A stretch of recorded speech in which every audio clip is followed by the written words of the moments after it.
اسماء موجود اس منطوق کا مفہوم پیش کر رہا ہوں کہ پروردگار عالم وسیلہ جبریل کو ترک کرتے ہوئے کسی نفس مطمئنہ کو پردیس سے وطن واپس پلٹنے کی فرمائش کر رہا ہے۔ لائق حمد ہے وہ پروردگار جس کی کبریائی کے لیے جبین علی کا محراب کافی ہے۔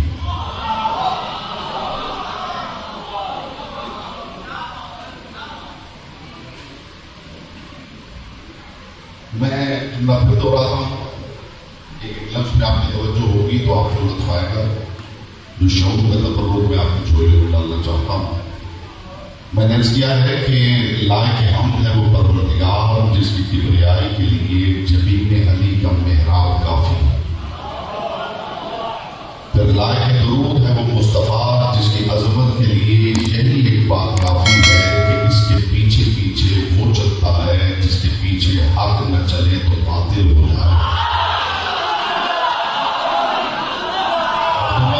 آپ کو سلامت رکھے جی، یہ مجلس ہوتی ہے جی، بسم اللہ۔ آل محمد آپ کو سلامت رکھے، جام اسی کا ہے جو ہاتھ بڑھا کے لے لے۔ جملہ میں نے ابھی آپ کے بابی شعور کے باہر لکھا ہے کہ اس میں دخول ملے تو حاضر ہے۔ یہاں کی آمد ختم ہوگی تو میں کچھ خطیہ کر پاؤں گا۔ ایک سلوات پڑھ دیجیے۔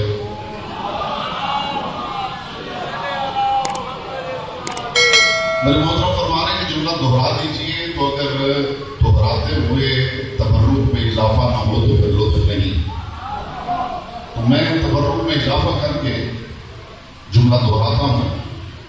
لائق حمد ہے وہ مصطفیٰ جس کی عظمت کے لیے یہی ایک بات کافی ہے کہ اس کے پیچھے پیچھے وہ چلتا ہے جس کے پیچھے حق نہ چلے تو باطل ہو جائے اور باطل چل پڑے تو حق ہو جائے۔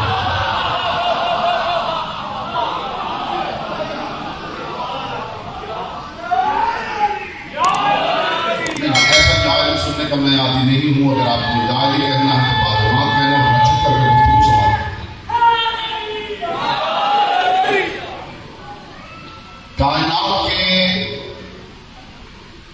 سلام اس علی کی جو اب تک خاموش بیٹھا ہے، میں اسے زبان کی عبادت کا موقع فراہم کر رہا ہوں۔ کائنات کے سلام اس علی کے دروازے کی دہلیز پر جو نبیوں، رسولوں، وصیوں، ولیوں، اماموں کی فہرست میں اکیلا امیر المومنین ہے۔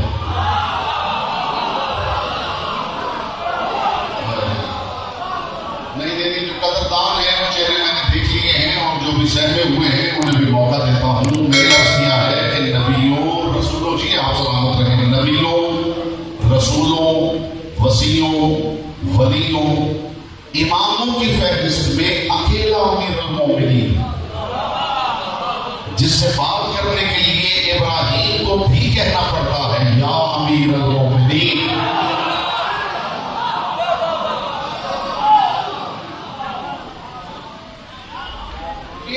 امتیاز ہے علی والوں کا۔ میرے پاس اونچی آواز نہیں، اونچی بات ہے، اور علیوں کی حویلی کی باتیں خود اتنی اونچی ہیں جتنی اونچی آواز کی ضرورت ہے۔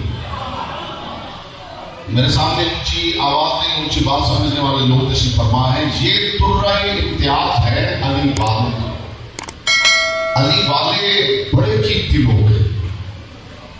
اگر موڈ ہو تو میں آپ کو آپ کی قیمت سنانا چاہتا ہوں۔ علی والے اتنے قیمتی لوگ ہیں کہ علی والا ان پڑھ بھی ہو تو بھی علی سے کم کسی پر مطمئن نہیں ہے۔ یہاں بولتا وہ ہے جس زبان دیکھ بھی نہیں، میں بات کرتی ہے اگر کسی نے سمجھا ہے کہ خطیبانہ دعویٰ ہے تو بغیر دلیل کے دعویٰ کرنے کا عادی نہیں ہوں۔ علی والے وہ قیمتی لوگ ہیں کہ علی والا ان پڑھ بھی ہو تو بھی علی سے کم کسی پہ مطمئن نہیں۔ اور دلیل کیا ہے؟ اگر یہ علی سے کم کسی پہ مطمئن ہونے والے ہوتے تو اللہ نے انہیں کسی اور امت میں خلق کر دیا ہوتا۔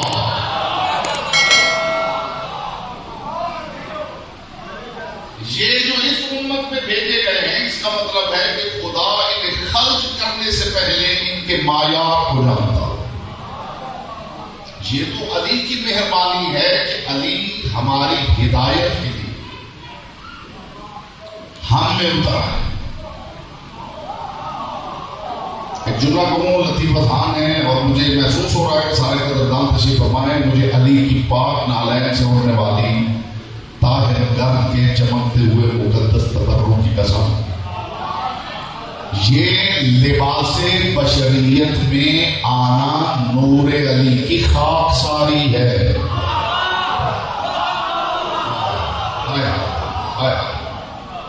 لباس بشریت میں آنا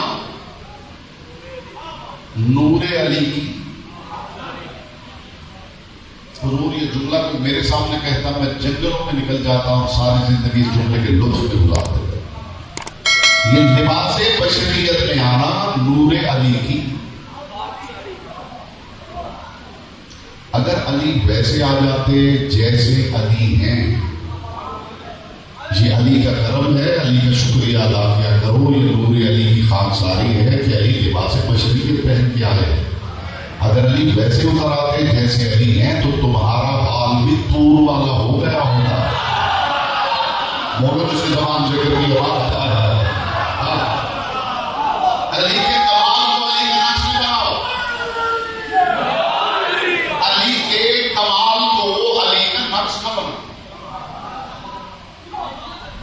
قیمتی اذہان ہے، میں آپ کو آپ کی قیمت سمجھا چکا ہوں. اب مجھے امید ہے کہ میں جب اس آئے مبارکہ کے ذہن میں کچھ معروضات، میں زیادہ وقت آپ کا نہیں لینا چاہتا، بالکل نہیں چاہتا. بہت پڑھنے والے مادحین عالم محمد تشریف فرما ہیں. پروردگار عالم وسیلہ جبریل کو ترک کرتے ہوئے کسی نفس مطمئنہ کو پردیس سے وطن واپس پلٹنے کی فرمائش کر رہا ہے.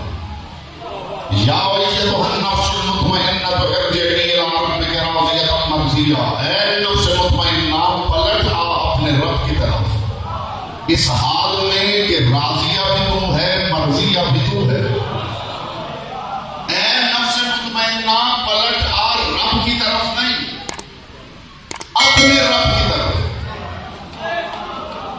خدا اگر یہ بھی کہہ دیتا کہ پلٹ آ رب کی طرف تو مراد وہی ہوگا، لیکن یہ ہے فصاحت و بلاغت کلام پروردگار کہ خدا نے یہ نہیں کہا پلٹ آ رب کی طرف، پلٹ آ اپنے رب کی طرف. یہ خدا اپنا معیار سمجھا رہا ہے کہ تمہارا رب ہونا میرا کمال نہیں، حسین کا رب ہونا میرا کمال ہے.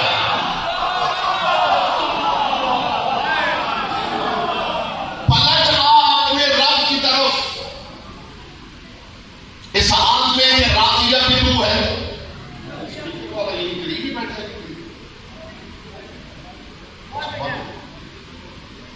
اچھا، یعنی مشکل کشائی ناممکن ہے.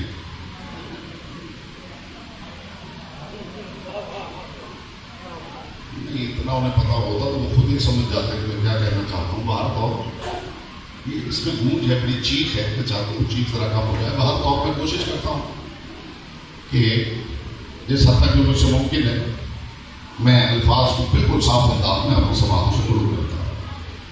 لطف لے لیجیے گا انشاءاللہ. یہ جملہ ہی اگر آپ نے سمجھ لیا تو آنے کا مقصد پورا ہو جائے گا. اے نفس مطمئنہ پلٹ آ اپنے رب کی طرف. آگے خدا نے یہ نہیں فرمایا مرضیۃ راضیہ، راضیۃ مرضیہ. سمجھ لیجیے راضیہ کیا ہے، مرضیہ کیا ہے. راضیہ اسے کہتے ہیں جو خدا سے خوش ہو، مرضیہ اسے کہتے ہیں جس سے خدا خوش ہو.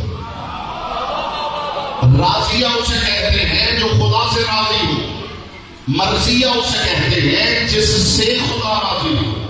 اب کمال یہ ہے کہ خدا نے مرضیۃ راضیہ نہیں کہا، راضیۃ مرضیہ کہہ کر پروردگار نے قیامت تک اس امت کو سمجھایا ہے کہ مجھے ڈائریکٹلی راضی کرنے کی کوشش نہ کرنا.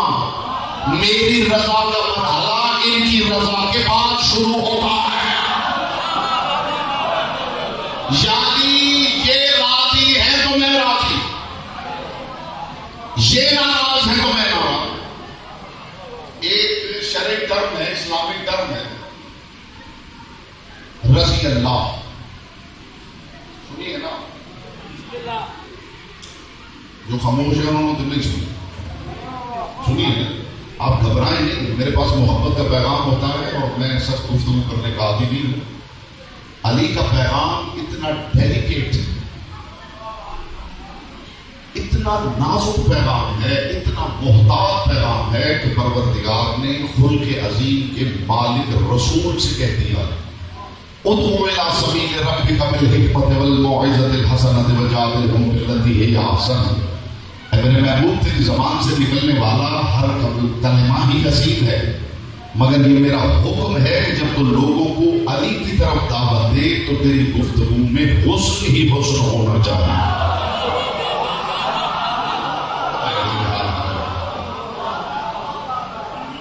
جب بات علی کی ہو تو بندے کے کلام میں حسن ہونا چاہیے. شدت سے دیے ہوئے پیغام آل محمد کے دروازے کے پیغام نہیں، اس لیے کہ لڑتا وہ ہے جس کے پاس دلائل ختم ہو جائیں. لڑائی اس وقت شروع ہوتی ہے جب بندے کے پاس دلیل نہ ہو. جب دلیل موجود ہو تو لڑنے کی ضرورت کیا ہو. علی کا پیغام محبت بھرا پیغام ہے اور اتنا حساس پیغام ہے کہ محبت سے دینا ضروری ہے. محبت کا پیغام دینے لگا. ایک ٹرم ہے رضی اللہ. 14 صدیاں ہو گئی ہیں، اسے سمجھنے کی کوشش کی جا رہی ہے کہ رضی اللہ کا مطلب کیا ہوتا ہے. ہر کوئی اپنے معیار کے مطابق اپنے انداز سے اس کے معنی سمجھا رہا ہے. میں اس کی پریسائز ڈیفینیشن، ایک جامع مانند تعریف آپ کے سامنے رکھنا چاہتا ہوں کہ رضی اللہ کسے کہتے ہیں. اگر آپ بغیر تشریح کے سمجھیں گے، جیسے کوئی آپ کے سماعتوں میں مان ہے کہ میرے سامنے قدردان حضرات تشریف فرما ہے، آپ بغیر تشریح کے سمجھیں گے تو میرے دل سے آپ کی دعا آپ کے لیے دعا نکلے گی. رضی اللہ کسے کہتے ہیں؟ رضی اللہ ہونے کا صاف صاف مطلب یہ ہے کہ آپ کے عمل پر وجہ اللہ کا ریئیکشن کیا ہے. نہیں پہنچی، میری بات نہیں پہنچی، ذرا سوچیے صحیح میں نے کیا کہا. آپ کے عمل پر وجہ اللہ کا ریئیکشن کیا ہے. امیر المومنین جب ظاہری حکومت علی کو ملی تھی تو علی جب کوفہ تشریف لے گئے تھے تو علی بازار کا چکر لگایا کرتے تھے. اور تاریخ نے یہ لکھا ہے کہ علی کسی کو نہ ڈانٹتے تھے نہ کسی کو انعام دیتے تھے. علی بازار میں دکانوں کے سامنے گزرتے گزرتے کسی دکاندار کی طرف دیکھتے تھے اور مسکرا دیتے تھے، اور کسی دکاندار کو گھور کے دیکھتے تھے اور آگے گزر جاتے تھے. اور پھر تاریخ نے لکھا ہے کہ بازار کا مزاج یہ بن گیا تھا کہ جس دکان کو دیکھ کے علی مسکراتے تھے وہاں گاہکوں کا رش بڑھ جاتا تھا.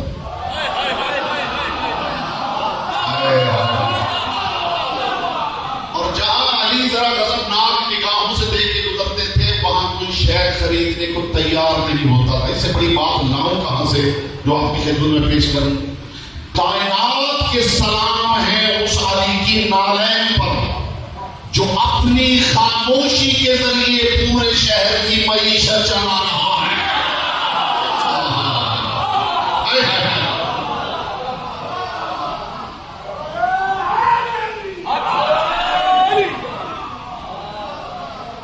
رضی اللہ کا مطلب یہ ہے کہ آپ کے عمل پر وجہ اللہ کا ریئیکشن کیا ہے. آپ کوئی چیز بیچ رہے ہیں، وجہ اللہ گلی سے گزر رہا ہے. کچھ سامعین ہیں جن کی زندگی گزر گئی ہے، اب بھی اگر کسی پڑھنے والے کے منہ سے وجہ اللہ نکل جائے تو وہ سہم جاتے ہیں. کیا پتہ نہیں شرک ہونے لگا.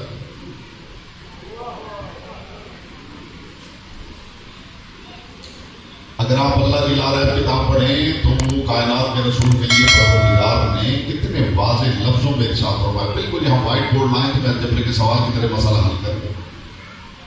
ان الذین یبایعونک یبایعون اللہ ید اللہ فوق ایدیہم. ایک دلیل دینے لگا ہوں، اے میرے حبیب جو تیرے ہاتھ پر بیعت کر رہے وہ اللہ کے ہاتھ پہ بیعت کر رہے. ید اللہ، یہ قرآن کی آیت ہے، حدیث سے کوئی کام میں سوچ لگا کے ٹھکرا دے. ید اللہ فوق ایدیہم، ان کے ہاتھوں پر تیرا ہاتھ نہیں، اللہ کا ہاتھ ہے. ہاتھ مصطفیٰ کا ہے، خدا کہہ رہا ہے اللہ کا ہاتھ ہے. تو ذرا فیصلہ کیجیے گا، اگر اللہ کا ہاتھ کسی بندے کا ہاتھ ہے تو پھر مان جائیے اللہ کا چہرہ بھی کسی بندے کا چہرہ ہے. اور ویسے بھی اگر یوں نہیں مانیں گے تو یوں آپ کو ماننا پڑ جائے گا، یوں نہیں مانیں گے تو یوں ماننا پڑ جائے گا. سوال میں کروں گا، جواب حضور آپ دیں گے، نتیجہ میں دے کر. جسم افضل ہوتا ہے کیا روح؟ بولیے، جو پیچھے نشی فرمایا آپ کا کیا خیال ہے؟ جسم افضل ہے یا روح افضل ہے؟ جسم بیکار تھا، روح آئی ہے تو کارآمد ہوا، اور روح نکل جائے گی تو پھر بیکار ہو جائے گا. اس کا مطلب ہے کہ روح بہرحال بدن سے افضل ہے. اب آپ نے جواب دینا ہے اور میں نے نتیجہ حاصل کرنا ہے، انشاءاللہ آپ کے دل ٹھنڈے ہو جائیں گے. فیصلہ کیجیے، بتائیے کیا ہاتھ افضل ہے یا روح؟ بولیے. نہیں، جب تک سب نہیں بولیں گے میری بات رکی رہے گی. ہاتھ افضل ہے یا روح؟ آنکھ افضل ہے یا روح؟ کان افضل ہے یا روح؟ سینہ افضل ہے یا روح؟ چہرہ افضل ہے یا روح؟ تو پھر بتائیے میں کیا خودکشی کر لوں؟